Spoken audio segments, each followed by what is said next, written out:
Chandra juga dulu Chandra juga Chandra dulu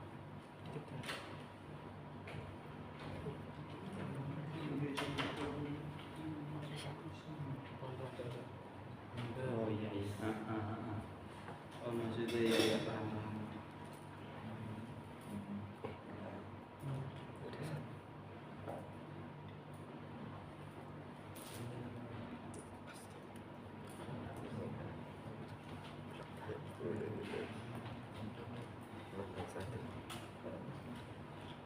Udah?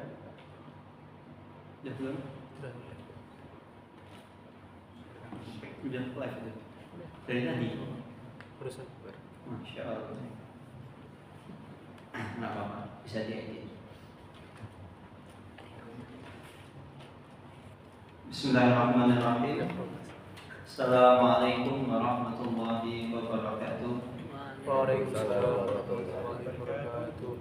Bismillahirrahmanirrahim. Wassalatu wassalamu ala Rasulillah wa ala alihi wa sahbihi wa man tabi'ahum bi ihsanin ila yaumiddin. Amma ba'du.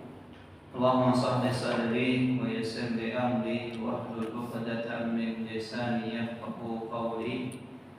Allahumma inna nas'aluka ilman nafi'an wa rizqan thayyiban wa amalan mutaqabbalan. Allahumma alimna ma yanfa'una wa zidna ilman wal huda wa tuqa wa salaha ya rabbal alamin. Ikhwanifiddin azani Allah wa yakum. Alhamdulillah summa alhamdulillah, segala puji hanya milik Allah Jalla Jalaluh. Salawat beriring salam tak lupa kita curahkan kepada junjungan kita, suri dan kita uswah hasanah kita, Nabiullah Muhammad sallallahu alaihi wasallam. Ikhwanifiddin azani Allah wa iyyakum. Kita akan lanjutkan kembali pembacaan kita tentang kitab Syarah Ad-Durus Al-Muhimmah di Ammatil Ummah, buah karya Profesor Dr. Abdul Razak bin Abdul Muhsin Al-Abbad Al-Badani. Qala mu'allif, berkata penulis Ad-Durus Muhimmah, yaitu Syekh Abdul Aziz bin Bas Hafidhahu rahimahullahu ta'ala. Qala rahimahu, wa amma syurut la ilaha illallah fahiya al-ilmu al-munafi il-jahli. Berkata Syekh bin Bas rahimahullah, adapun syarat la ilaha illallah adalah yang pertama al-ilmu munafi il-jahli, yaitu ilmu mengetahui konsekuensi dari la ilaha illallah, al-munafi yang di dalamnya tidak ada kebodohan. Artinya dia harus tahu apa itu makna la ilaha illallah, paham konsekuensinya bagaimana, kemudian prakteknya seperti apa, itu harus tahu. Dan tidak boleh tidak tahu. Wal yaqinu al-munafi lisyakki, dan yakin bahwasannya Allah Subhanahu wa taala adalah satu-satunya zat yang disembah. Al-munafi lisyakki, yang tidak boleh ada keraguan. Tidak boleh seseorang ada keraguan. Kayaknya memang iya sih, Allah Subhanahu wa taala itu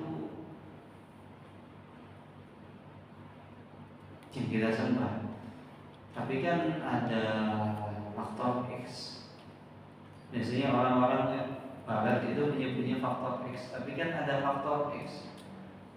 Ini seperti ini. Secara logika tidak bisa. Tapi saya tetap mencoba. Tapi kayaknya ada pengaruh lain yang bisa membuat itu semua ada. Wal ikhlas wal munafi lisyirki, dan yang ketiga adalah seseorang ikhlas. Ketika menyembah Allah Subhanahu wa taala, ini dia ikhlas, dengan sepenuh hati, bukan karena terpaksa, bukan karena apa ya, daripada nggak ada temannya, semua pada masuk Islam, tak ikut-ikutan masuk Islam. Yang lain pada syahadat, saya tak ikut-ikutan syahadat lah. Nggak seru kalau hidup sendirian, beda circle, beda frekuensi, nggak enak. Semua ke masjid, saya tak sendirian di situ, nggak enak kayaknya. Udahlah, saya tak ikut-ikutan. Atau ketika dia mengucapkan la ilaha illallah karena terpaksa, seperti kisahnya Zaid bin Harithah. Bukan Zaid bin Harithah, Usamah bin Zaid. Usamah bin Zaid suatu ketika pernah membunuh salah seorang prajurit musuh. Karena alasannya, Usamah bin Zaid ketika itu hendak menembaskan pedangnya ke leher sang musuh, dia mengucapkan asyhadu an la ilaha illallah. Maka dalam pandangan Usamah bin Zaid, ini orang mengucapkan la ilaha illallah syahadat karena takut dibunuh. Karena kalau orang masuk Islam, haram darahnya dan hartanya, dan semuanya dilindungi oleh syariat Islam. Maka karena istihad sama Zaid demikian, akhirnya orang tersebut tetap dibunuh. Dan akhir kisah, Rasulullah SAW memarahi Usamah bin Zaid, apakah engkau telah membelah dadanya sehingga engkau mengetahui ketika dia mengucapkan syahadat itu karena terpaksa. Maka tidak boleh demikian, seseorang mengucapkan syahadat karena terpaksa, atau karena takut dibunuh, atau karena nggak enak, beda circle, beda frekuensi, nggak enak, saya tak ikut-ikutan aja. Wasidqu al-munafi lil kadhib, dan seseorang ketika mengucapkannya itu jujur, bukan bohong-bohongan, bukan kamuflase, bukan pencitraan. Sekarang Pak, di sosial media banyak orang menuduh ketika ada seseorang banyak kasus, salah satu cara untuk menutup kasus tersebut adalah dengan masuk Islam.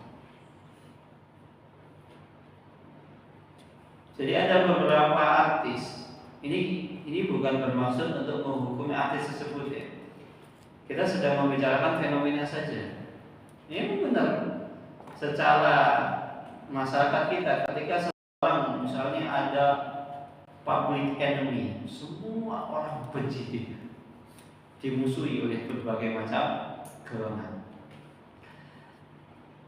Maka ketika orang tersebut itu masuk Islam, beda. Respon masyarakat kepada orang tersebut beda, karena sekarang dia adalah saudara kita. Nah, salah satu cara untuk meredakan skandal atau masalah yang dia buat, salah satu caranya yaitu dengan masuk Islam. Pura-pura masuk Islam, mengundang orang-orang yang dekat dengan agama Islam, tokoh-tokoh dalam agama Islam, dia dekati. Maka yang demikian tidak boleh, karena dia melakukan itu bukan karena jujur dalam hatinya. Dia ingin pencitraan, al-kadhib, dia ingin menipu orang lain agar skandalnya tertutupi, agar masalahnya tidak diungkit-ungkit lagi. Karena katanya kan netizen di Indonesia itu julidnya paling nomor 1 di dunia.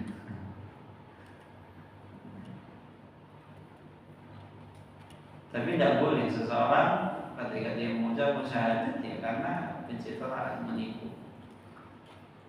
Wal mahabbatu al-munafiyatu lil bughdi, dan dia mengucapkan syahadat la ilaha illallah karena atas dasar cinta, bukan karena benci.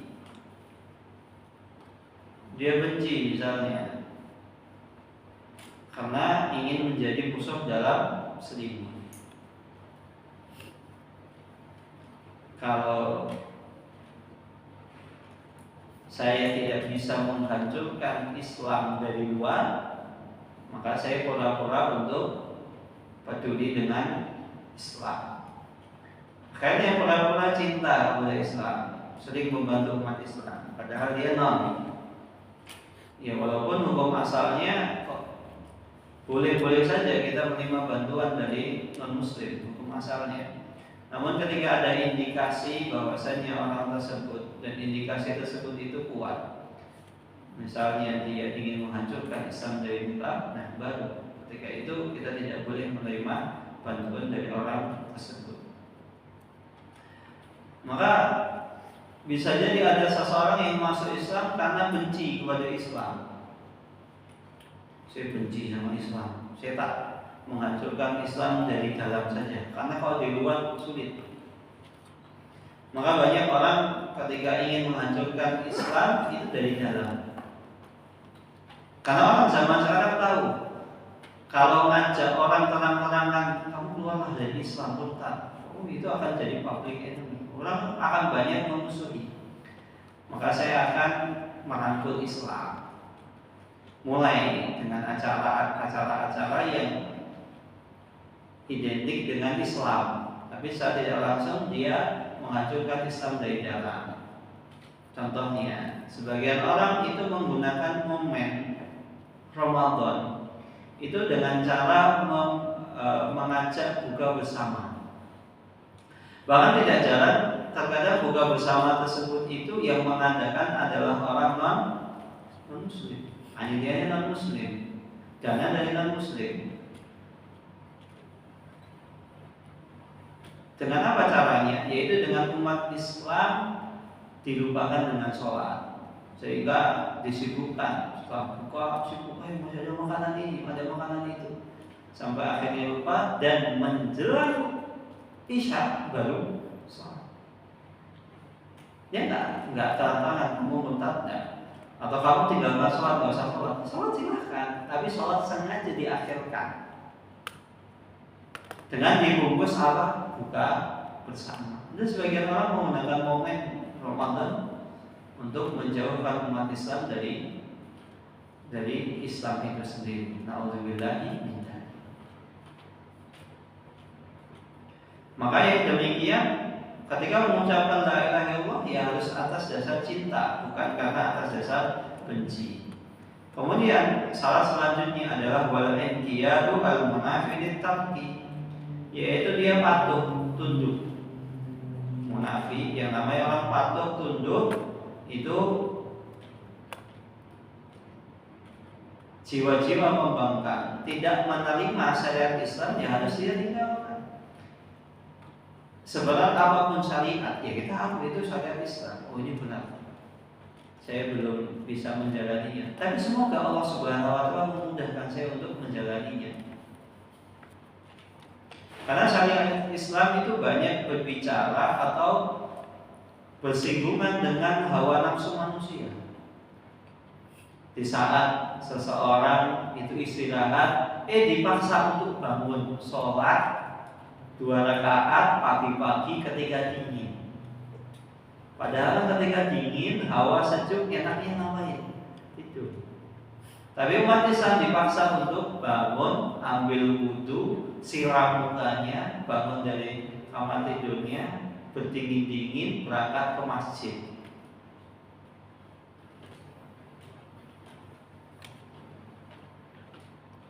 Maka ya walaupun misalnya sholat 5 waktu itu berat, kita harus meyakini itu syariat Islam. Kita harus berusaha untuk melaksanakan sholat tersebut sebagaimana mestinya, tepat waktu, sebagaimana diinginkan Rasulullah SAW. Ya walaupun mungkin terkadang kita sholat masih kadang telat-telat, tapi Allah semoga engkau memudahkan saya. Dan begitu juga dengan syariat-syariat Islam yang lain. Misalnya jilbab, perempuan itu menggunakan jilbab benar. Karena apa? Bertentangan dengan hawa nafsunya. Kan enak, nggak usah pakai jilbab, seger, nggak usah ketika panas-panas pakai jilbab, jilbabnya panas, keringatan, enak keringatan tuh.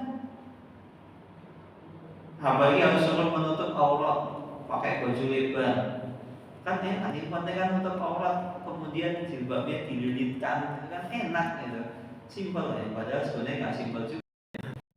Pakai jilbab yang syar'i kan ya tinggal pakai, nggak usah lilit sana lilit sini, nggak butuh tutorial. Tutorialnya cukup Al-Quran. Makanya banyak orang mengatakan, wah ini nggak enak ini. Islam mengekang kebebasan perempuan. Perempuan itu kan cantik, kecantikannya harus ditambahkan. Ngapain pakai jilbab? Menutupi kecantikan. Ya kita bagaimanapun beratnya, bagaimanapun problematikanya, ini panas ya, bagaimanapun juga ini syariat Islam. Akhirnya harus terima, walaupun berat. Semoga Allah Subhanahu Wa Taala suatu ketika memudahkan kita, mengistiqomahkan kita. Ya bertahap, mungkin awalnya jilbabnya masih jilbabnya yang pendek, kecil, semoga dengan lambat laun akhirnya Allah memberikan kita keistiqomahan. Bahkan tidak jarang ada sebagian orang mengatakan cadar itu hanya berlaku untuk bangsa Arab. Kenapa? Karena bangsa Arab itu tinggal di gurun pasir. Nah, gurun pasir itu banyak debunya. Nah, cadar gunanya adalah untuk menutupi biar apa? Biar nggak kena debu di gurun pasir. Padahal asalnya cadar, awalnya cadar itu bukan karena sebab itu. Salah satu sebab cadar, di antara sebabnya tentunya ya, untuk membedakan mana hamba sahaya budak dengan mana perempuan merdeka. Karena ketika itu budak nggak diwajib, budak itu kan nggak diwajibkan. Masanya budak nggak diwajibkan. Loh. Bahkan dulu budak ketika ada perempuan nggak pakai khimar, nggak pakai jilbab, nggak pakai cadar, maka boleh saja orang lain itu menggauli budak tersebut. Tinggal tadi urusannya sama tuannya. Mohon maaf, saya tadi menggauli budakmu. Berapa? Ini banyak. Itu salah satu sebab di antara, tentunya yang paling penting adalah ketaatan kepada Allah untuk menjaga kehormatan perempuan. Tapi di sebab-sebab yang lain dulu budak itu nggak pakai khimar, jilbab. Kalaupun pakai itu ya, kalaupun misalnya seorang muslimah perempuan budak dia beragama Islam, ya kerudungnya itu kecil, nggak pakai kerudung gede. Kemudian lantas, kita katakan mau bersama dengan budak, jelas orang nggak ada yang mau. Itu cuma bercanda aja. Itu terlalu ekstrim loh. Kalau ibu nggak mau pakai cadar, jadi kayak budak. Nah seperti itu. Syariat Islam itu tegas, tapi juga fleksibel. Enggak kemudian kita langsung, Bapak kamu nggak ini, Bapak pemaksanya cingran, masuk neraka. Ada, sabar, tenang. Darah muda ini mengatakan darah mendidih, terlalu semangat. Perlu ada step-stepnya. Kita lanjutkan. Wal qabulu al-munafil qabdi, dan menerima, namanya menerima itu tidak menolak. Ya tadi taat, tunduk, patuh kepada Allah Subhanahu Wa Taala. Maka kalau dikatakan syarat poligami bagus. Ya walaupun poligami itu sendiri yang sering dipermasalahkan oleh orang orientalis atau orang liberal, itu biasanya perempuan itu diadu dengan perasaannya. Memang mau kamu diduakan sama suamimu.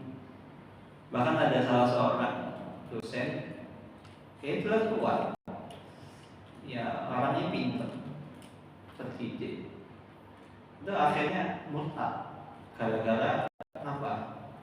Gara-gara istrinya itu diadu dengan pasangannya. Islam itu kan membolehkan suami poligami. Kalau suami poligami gimana? Hanya naudzubillah dari keduanya apa?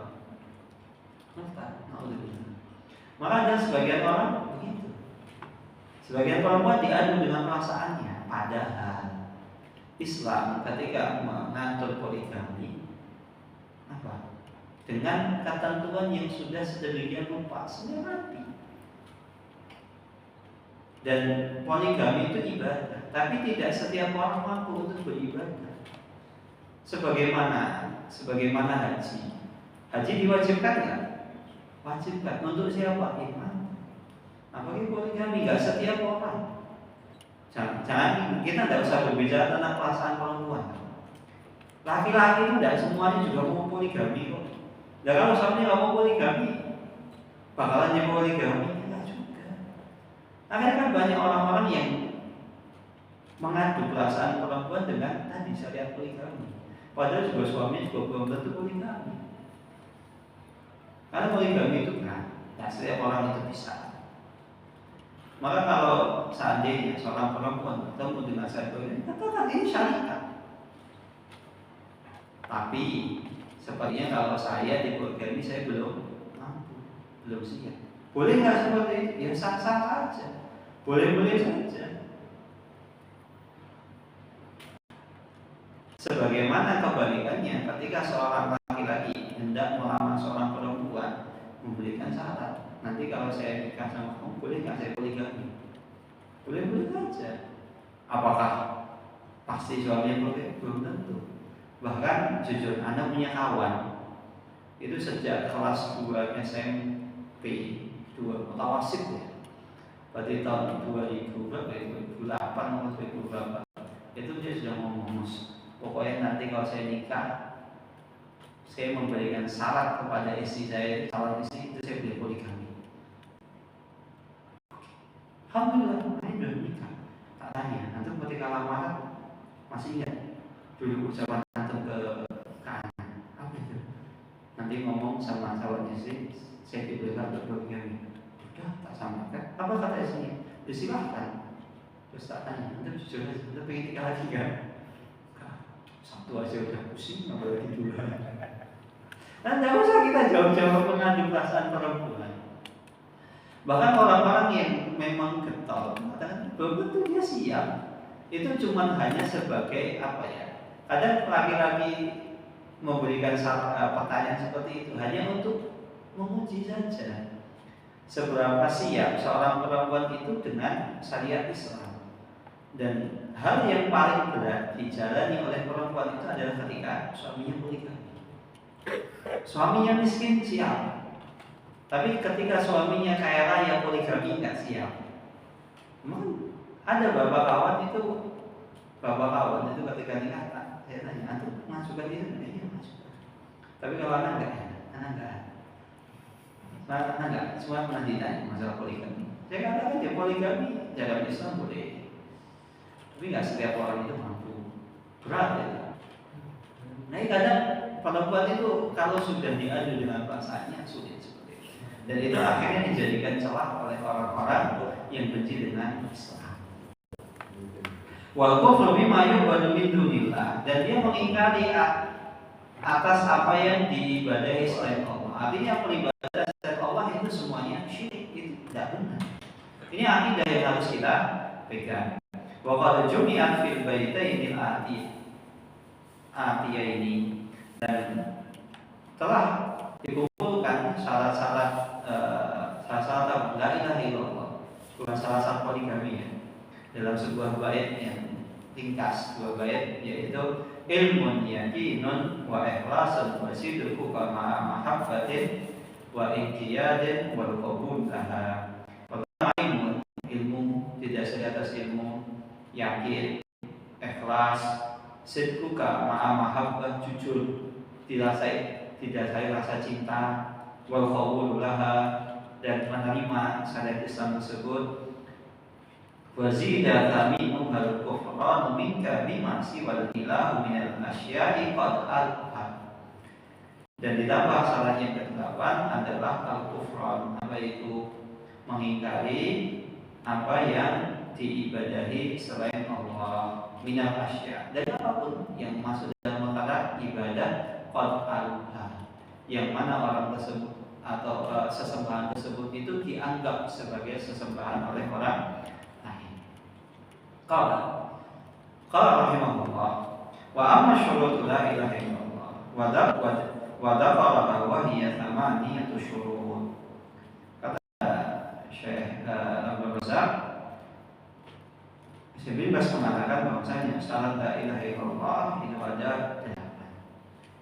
Kemudian kalau seandainya kalau seandainya ada orang yang mengatakan min aina ataitum bihadhihi syurut, tahu dari mana bahwasanya la ilaha illallah itu syaratnya ada 8? Maka dijawab, minal masdaril ladzi istakhrasat minhu syurutus shalat. Maka kita ambil syarat la ilaha illallah tersebut itu diambil dari asal sumber syarat sholat, syarat haji, dan lain sebagainya dari peribadatan.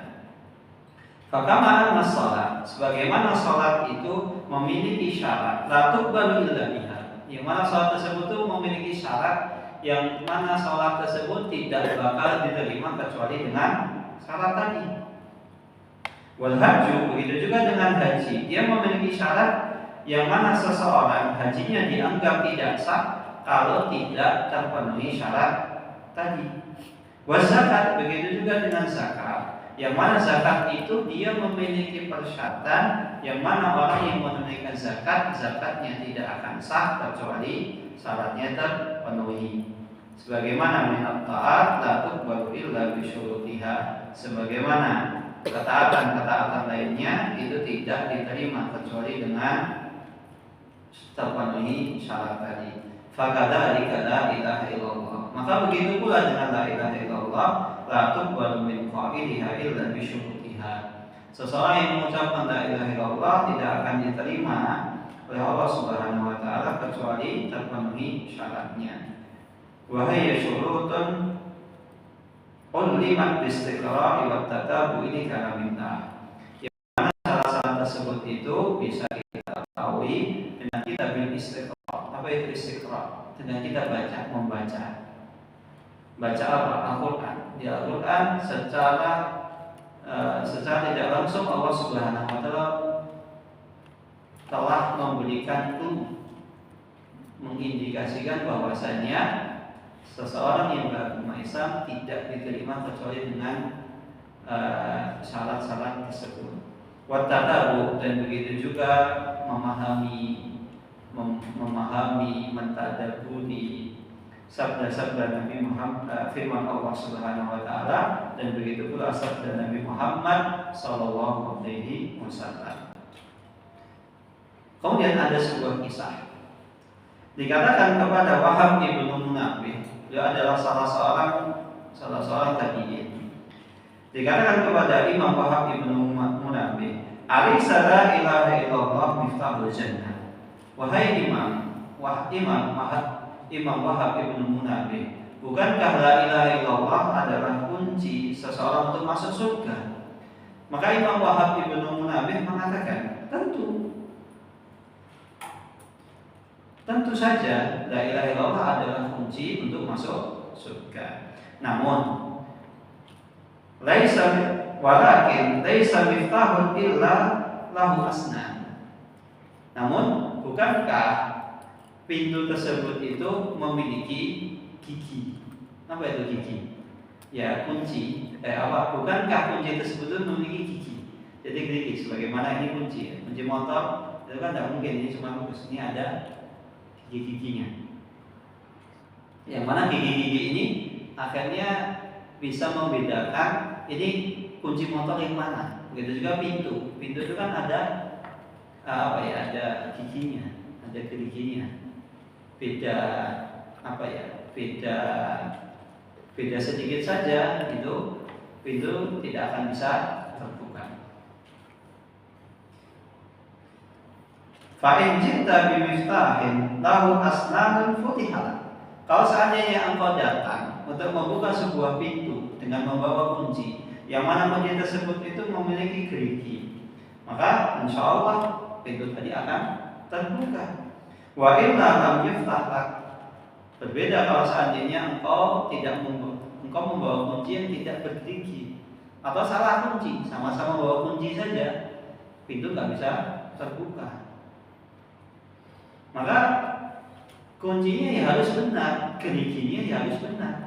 Maka orang kalau misalnya mau duplikat kunci, biasanya kan dipinjam kunci aslinya, diperhatikan dulu, oh begini lakuannya di sini, lakuannya di sini, disamakan, dicoba, oh belum bisa, oh ini berarti kurang masuk sedikit, sudah dicoba lagi tidak bisa, coba sampai akhirnya bisa. Itu cuma perkara kunci, beda lakukan itu pintu bisa tidak terbuka. Padahal bawa kunci yang bergerigi, apalagi dia bawa kunci yang tidak bergerigi. Lantas apa yang mau dibuka? Yusiru bidzalika, maka secara tidak langsung Imam Wahab Ibnu Munabbih mengisyaratkan kepada syarat-syarat dan wadawabit dan konsekuensi wal quyud, kaidah-kaidah yang disebutkan di dalam Al-Quran dan Sunnah Nabi Muhammad SAW tentang syarat la ilaha illallah. Nah, bagaimana kalau seandainya ada seseorang yang mengatakan inna mujarrad, seseorang yang mengatakan cukup, seseorang itu mengakui la ilaha illallah, maka syahadat tersebut akan bermanfaat bagi dirinya. Wa annaha tuqbalu biduni dhawabit wa biduni syurut. Dan orang cukup orang mengatakan la ilaha illallah, amalannya akan diterima. Cukup orang mengatakan la ilaha illallah pasti masuk surga. Biduni dhawabit, tanpa ada aturan yang mengatur itu semua, tanpa ada syarat-syarat, tanpa syarat, pokoknya sekadar mengucapkan la ilaha illallah pasti masuk surga. Maka kita katakan kepada orang tersebut, bukankah Allah Subhanahu wa taala pernah mengabadikan perkataan orang-orang munafik dalam Al-Qur'an? Idza ja'aka munafiquna qalu nashhadu innaka rasulullah. Dan apabila orang munafik mendatangimu wahai Muhammad sallallahu alaihi wasallam, qalu, maka mereka akan mengatakan nashhadu innaka rasulullah, maka kami bersaksi bahwasanya engkau adalah Rasul Allah. Dan ini benar. Orang-orang munafik Madinah ketika itu mendatangi Rasulullah, mereka bersaksi, ya Rasul, kami bersaksi engkau adalah utusan Allah, engkau adalah Nabi Allah Subhanahu wa ta'ala. Yang fa'uhum, ini bermanfaat bagi mereka.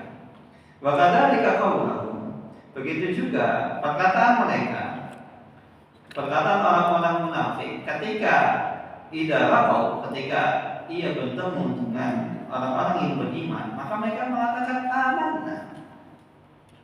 Yanfa'uhum, maka lantas ucapan orang munafik ketika ketemu Rasul, mengaku bersyahadat kepada Rasul, yanfa'uhum, bermanfaat bagi mereka.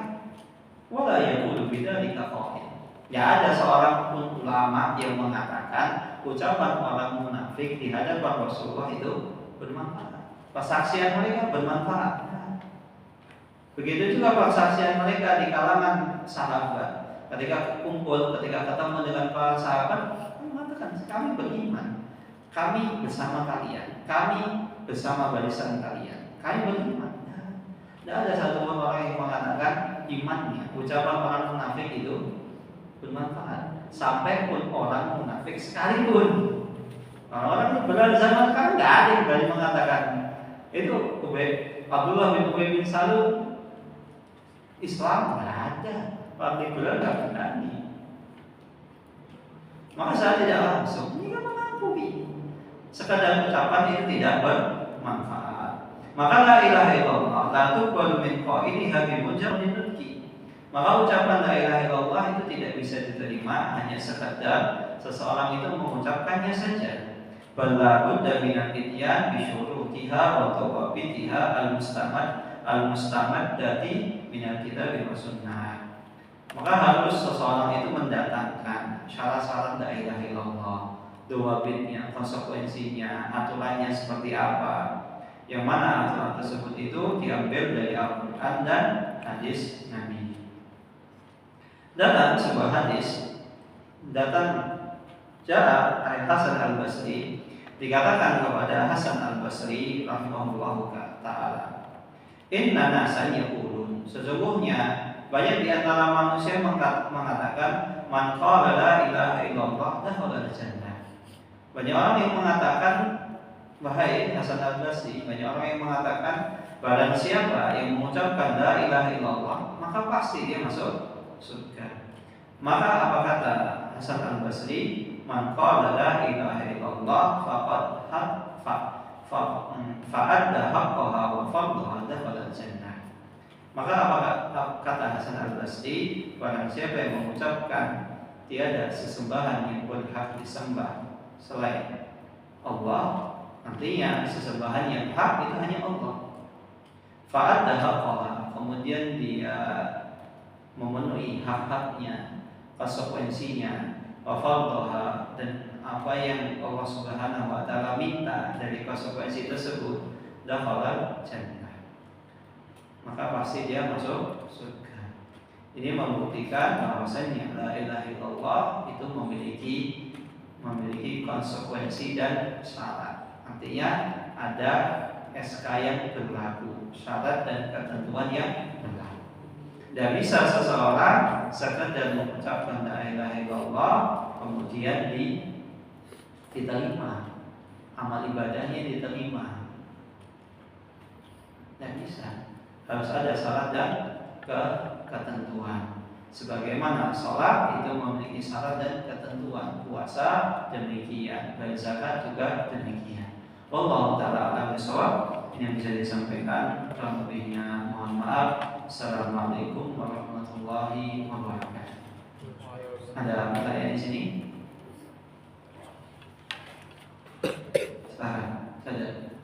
Bagaimana Ustaz, ketika orang di lain sisi beliau sholat, di lain sisi juga beliau masih takut dengan mungkin penjaga kampung, dan beliau tetap melakukan kesyirikan dengan dalih-dalih, dengan merubah cara syirik itu dengan menggunakan kopiah, dengan menurunkannya menyembelih dengan nama Allah, cuman dengan niatan bahasanya itu ini untuk melindungi kampung. Itu gimana? Ada seseorang yang dia tetap sholat, tapi dia meyakini bahwasanya di daerah tersebut itu ada yang menjaga selain Allah. Artinya ada sing bahu rekso. Mau tidak mau harus diberikan sesajen, diberikan hantaran, diberikan makanan dan lain sebagainya. Nah, hal seperti ini tidak tepat. Tidak tepat.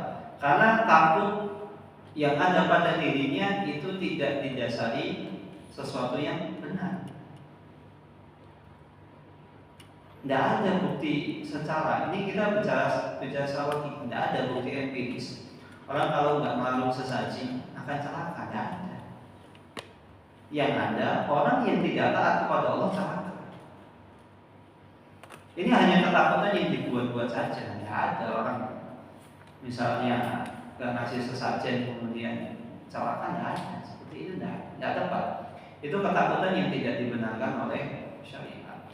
Apalagi dibungkus dengan dihiasi dengan ritual-ritual yang berbau dengan syariat Islam, maka ini tidak tepat. Maka saran kami, hendaklah orang tersebut segera bertobat kepada Allah Subhanahu wa taala.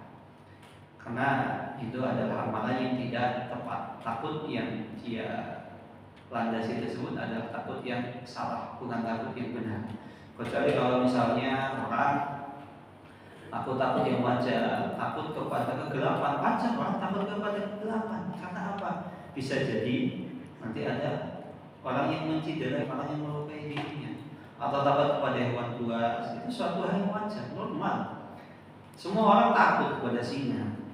Bahkan singa yang di dalam kandang saja, di dalam kurungan, kita tetap itu normal.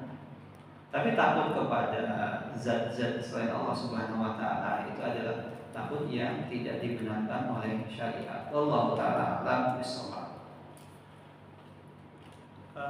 Apakah amal ibadahnya tetap diterima dengan? Apakah amal ibadahnya tetap diterima oleh Allah Subhanahu wa taala? Allah taala Semoga dengan ibadah tadi yang dia sholat, tapi di sisi lain dia melakukan ritual kesyirikan. Semoga sholatnya tadi bisa menghalangi orang tersebut dari kesyirikan. Semoga saja.